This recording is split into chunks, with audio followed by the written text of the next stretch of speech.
So when you intellectually accept the 4 criteria below, your ability to undermine and undercut your old habituated patterns will have a solid base from which to proceed, and you'll graduate with honors from this completed course in Excuses Be Gone. So criterion number 1, it must make sense. Eliminating lifelong thinking habits cannot and will not happen if it doesn't strike you as a sensible thing to do. It doesn't really matter that everyone you know tells you how important it is to change. If it doesn't make sense to you, then you'll retreat to your old ways and continue to explain them away with your convenient laundry list of excuses. If the answer to, do I really want to bring about this change, is yes, then that's all you need in order to proceed and succeed. But if you have any doubts whatsoever, your old excuse-making will surface and you'll revert back to your long-held habits. This one basic thought, this makes sense to me, even if no one else understands me and I don't know how to make it happen, and that's what I'm going to stick with, will lead you to a new path to walk upon. Each step from this new position leads to another and then another until you finally have the freedom that comes from living without the hindrance of excuses. Second criteria is that it must be doable. Within you, there is a private space where no visitors are allowed. This is where you meet yourself in total honesty, where you know what you're willing to dream and to desire and ultimately to do. It's also where you find your answer to the question, am I willing and able to do what it takes to overcome these long-held habits of thought and action? If the answer is that you just can't make a change, you know yourself well enough to predict that you won't do the work that's necessary to accomplish it. Then you're wise to heed that response.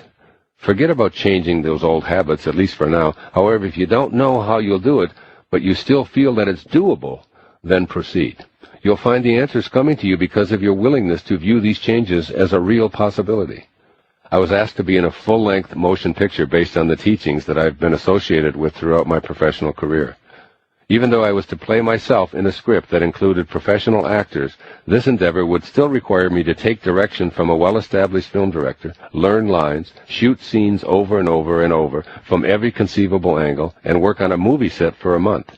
It would entail 12-hour days, often staying up all night and working outdoors, and always being told what to do, where to sit, how to react, where to go next, what to wear, and on and on.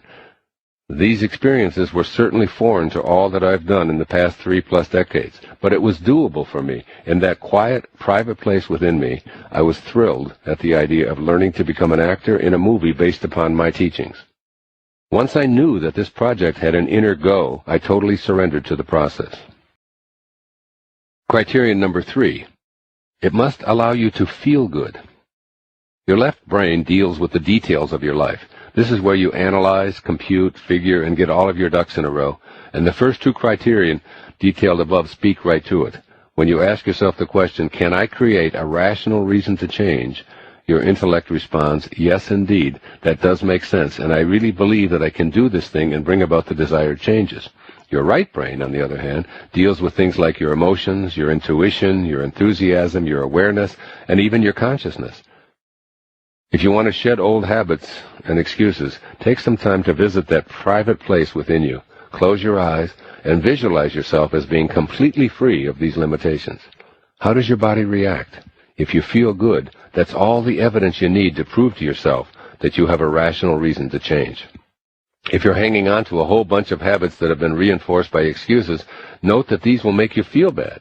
Your old mental crutches only serve to keep you from having an experience within your body that registers as good, so you may even be accustomed to being emotionally bankrupt.